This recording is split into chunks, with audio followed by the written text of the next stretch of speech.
Throughout the course of human history, women have been subjected to a variety of punishments, ranging from light to severe. The laws that were in place throughout history for women's behavior and roles were more stringent than we might know them to be today. If a woman were to stray out of line, she might be subjected to a terrible punishment in order to recall their place in society. There was a threat to the orderliness of Christian society posed by women who were accused of witchcraft. Prostitutes and adulterers posed a challenge to the sanctity of marriage.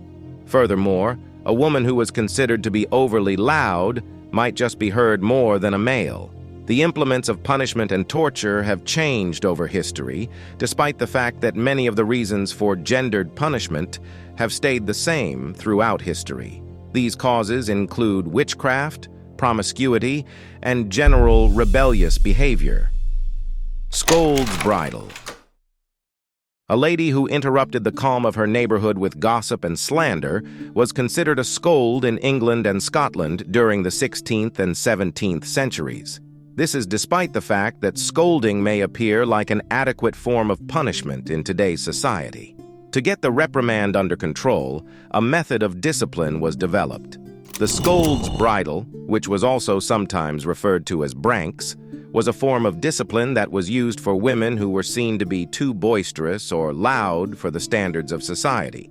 The bridle that was used to the scold was not only painful, but also embarrassing. The scold's bridle was a device that resembled a mask, and was frequently adorned with horns and a mask that featured scary characteristics. It required the person who wore it to have a sharp metal gag that would hold the tongue, thereby literally silencing the speech of the person who wore it. Shrews fiddle. During the 16th and 17th centuries in England, the term shrew became increasingly common, and it even became the name of a play written by William Shakespeare called The Taming of the Shrew. A woman who was a shrew was a woman who was noisy and dominant, and she refused to restrict herself to the duties that society gave to her. A shrew is similar to a disciplinarian. It was possible for a shrew to be punished with the shrew's fiddle in medieval Germany and Austria if she had the audacity to deviate from the established order. Even though it had the shape of a fiddle, the shrew's fiddle did not sound like a fiddle at all. Its resemblance to the instrument ended there. The wearer's head was held in place by the shrew's fiddle, which had a large opening for the neck and two smaller apertures for the wrists. Additionally, the shrew's fiddle confined and immobilized her arms, which were virtually shackled in front of her face. Different varieties of the shrew's violin, which are not necessarily reserved for women, have been documented in Denmark, Japan, and Iran. Additionally, a Roman version of the instrument was discovered in Germany. Cucking and ducking stools. It was in the 13th century and the 17th century, respectively, when the ducking stools and the cucking stools first appeared in English circles of punishment. These stools were most notably employed as devices of torture for women who were suspected of witchcraft, prostitution, and disorderly conduct in general.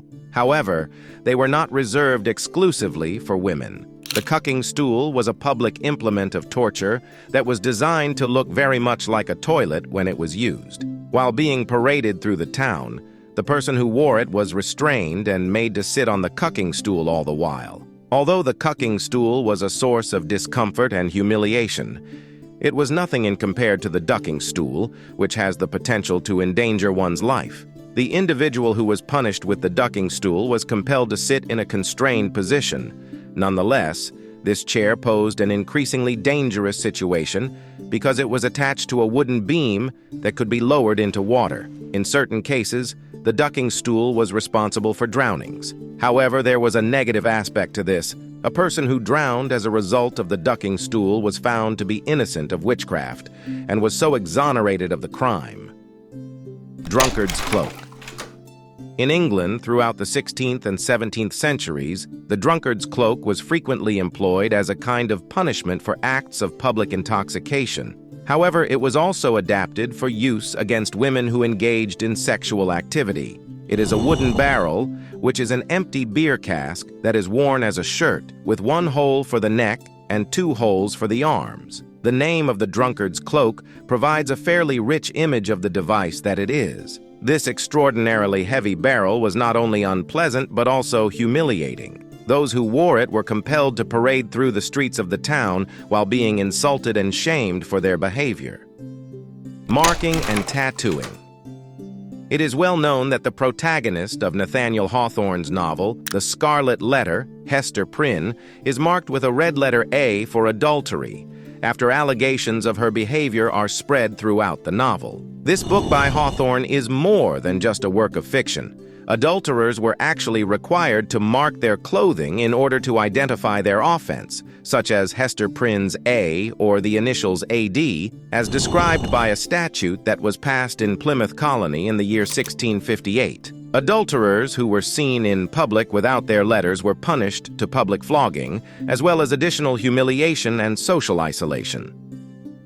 Pricking and scratching. Pricking was a more subtle type of punishment for women and men who were suspected of witchcraft during the infamous witch hunts that occurred in England and Scotland. However, it was still a terrible kind of punishment when it was utilized. In order to classify witches who did not have any witches' marks, which are typically unattractive blemishes or moles, witch hunters were given a pricking needle that was specifically intended for the purpose of discriminating against those who did not have any of these signs. In order to achieve a result that would not bleed and was insensitive to pain, these needles repeatedly poked the flesh of the accused until it produced a result that met the criteria for a witch's mark.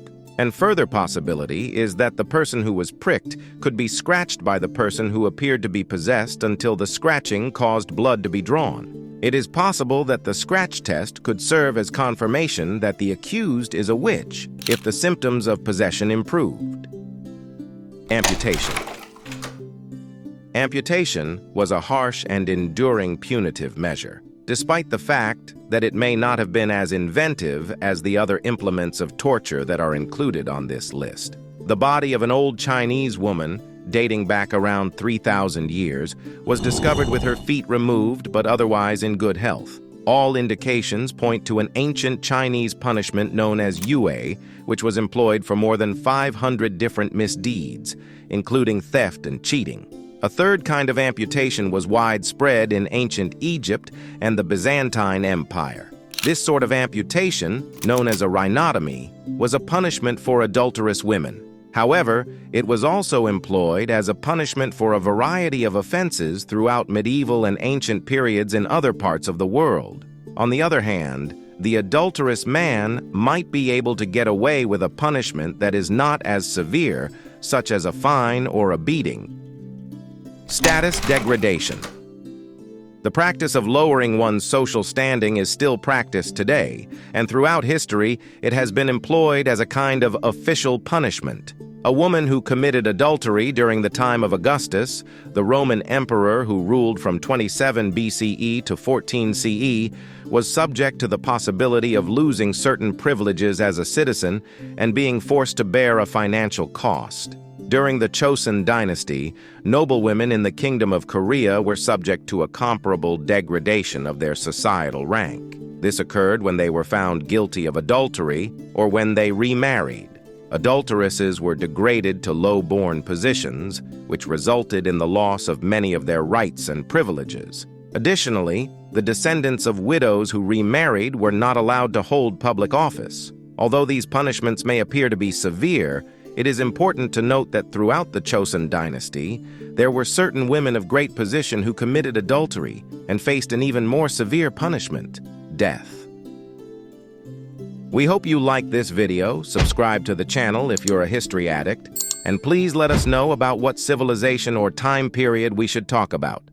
Also, watch another video here.